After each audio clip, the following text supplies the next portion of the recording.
Semua nama beliaunya baginda Nabi tertanam pada seluruh makhluk dan nama seluruh makhluk di alam semesta ini. Itu juga tidak dikaji oleh mereka. Mengatakan Ibu Pertiwi Wisnu itu juga bagian dari asma Muhammad. Saderenge nglajengaken mirsani video sakjangkepipun, kula aturi kapurih nutul tombol subscribe supados boten ketinggalan video salajengipun. Kagem kemanfaatan video menika monggo dipun like, komen lan ugi share. Mugi panjenengan sedaya pinaringan seger waras, bejo donya bejo akhirat, rahayu rahayu rahayu sagung dumadi. Saya baru tahu kalau apa tuh namanya yasinan itu mereka ternyata juga menjalankan, ikut tahlilan, ikut. Iya. Waduh sampai sebegitunya ya. Padahal mereka sendiri sebenarnya juga mengatakan bahwa tahlilan, yasinan itu sesuatu yang sesat awalnya. Iya, sesat. Perjuangannya. Setelah itu baru dia hanya mengikuti, itu hanya ada misi lah, bukan tradisi. Jadi mereka mengikuti tahlilan, mengikuti ziarah kubur itu hanya misi. Jadi bertendensi lah, hanya ingin apa itu mengkanter suatu jamaah. Gitu ya caranya sekarang. Caranya. Berarti kalau misalnya kita dengar beberapa statement dari habaib yang mengatakan orang Jawa menyembah pohon, itu juga kemasukan dong nilai-nilai atau pemahaman babi itu. Karena salah satunya mereka menyamakan bahwa orang yang baca Al-Quran di kuburan sama dengan menyembah kuburan dan lain sebagainya. Iya. Sedang kali itu. Mudah dimasuki, mudah ke doktrin lah itu mereka itu perlu proteksi kuat dari hilir terutama. Kalau dari suatu keorganisasian ya dari kulturnya bukan strukturnya, dari kemasyarakatan ini yang penting.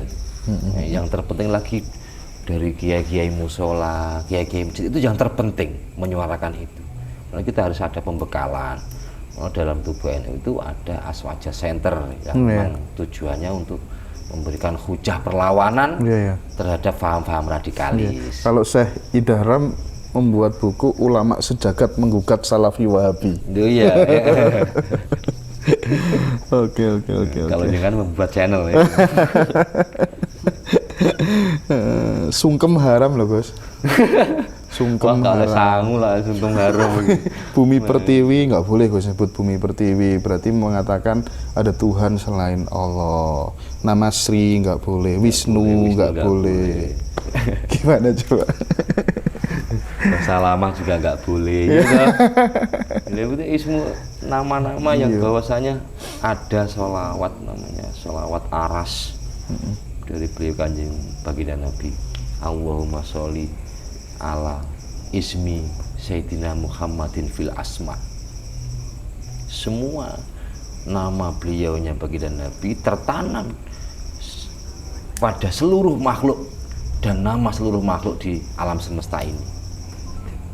Itu juga tidak dikaji oleh mereka.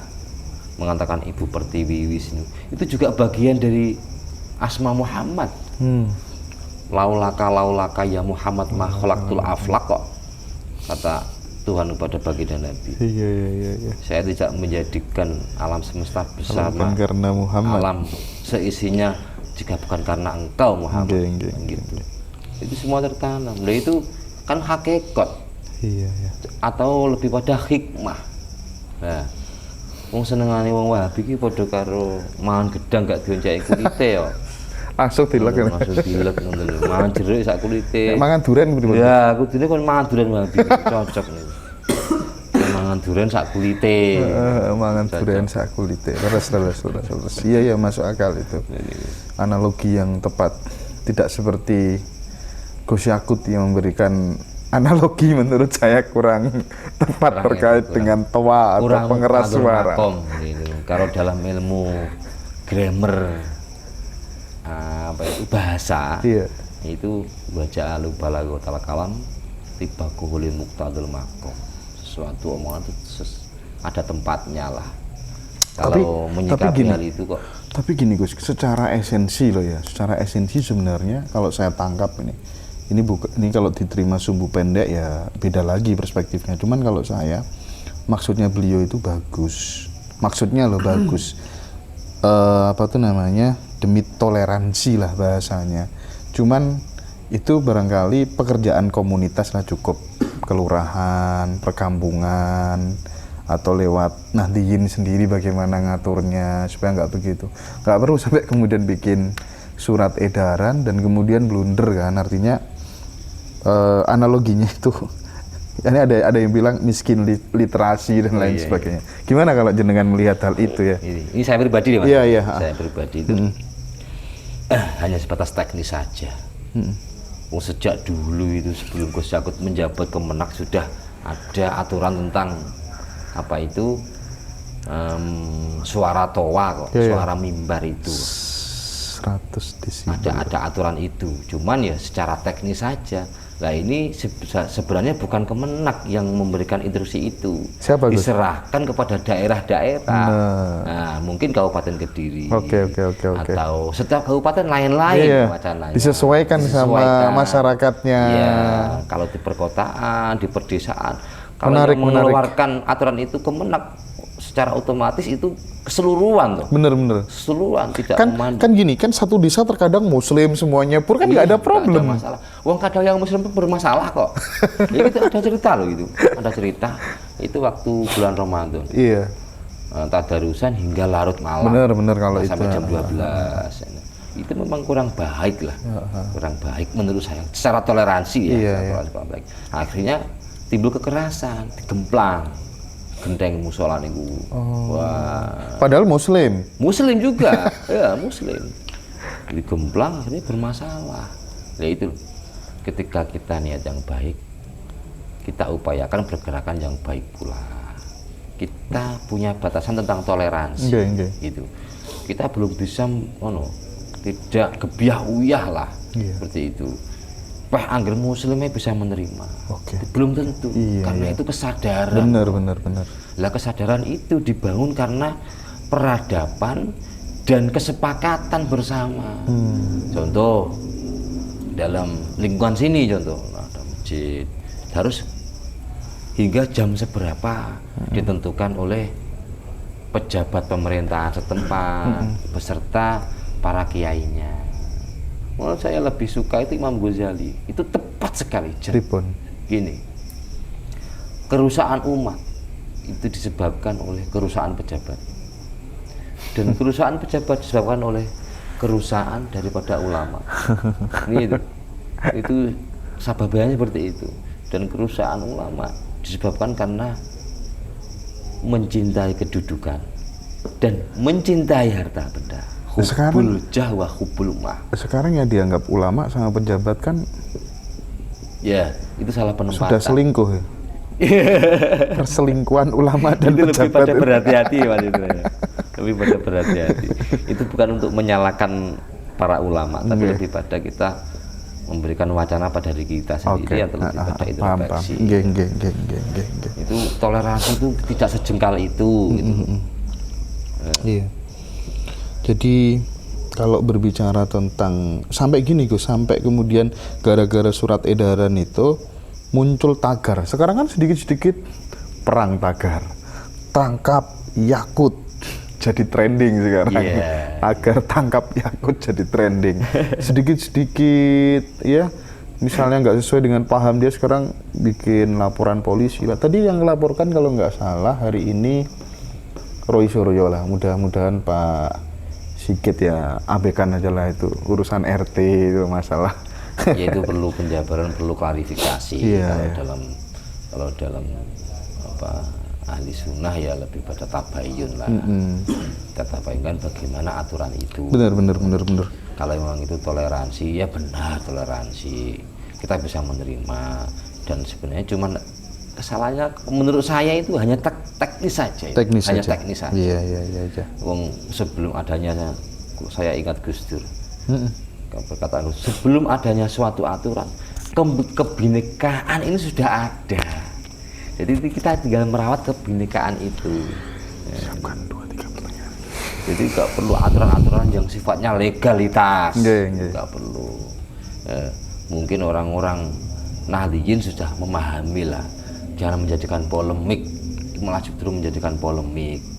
Apalagi apa ature jenengan seperti halnya suara anjing menggonggong, itu kan kalau mungkin ini persepsi saya kok untuk wilayah perkotaan atau terganggu dengan hanya adanya hal itu. Kok hanya bahkan suara adzan, notabene Islam semua. Wong kadang kita itu harus Quran juga kadang terganggu. Iya bener.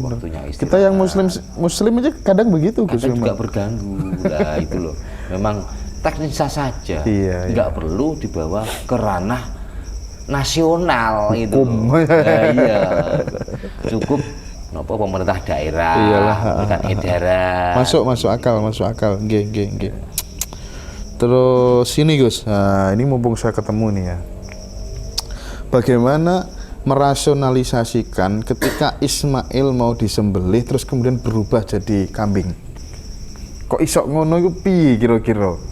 Nah, itu gimana? Kan kok nggak masuk akal deh. Mosok sing arep disembelih terus moro-moro dadi kambing terus Ismail moro neng ndi koyo sulapan gitu loh. Pripun Gus? Itu kan berawal dari mimpi ya.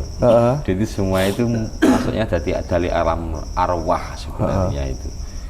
Dari alam arwah lah, waktu mau menyembelih Nabi Ismail itu sebenarnya bukan menyembelih secara kasat mata, tidak.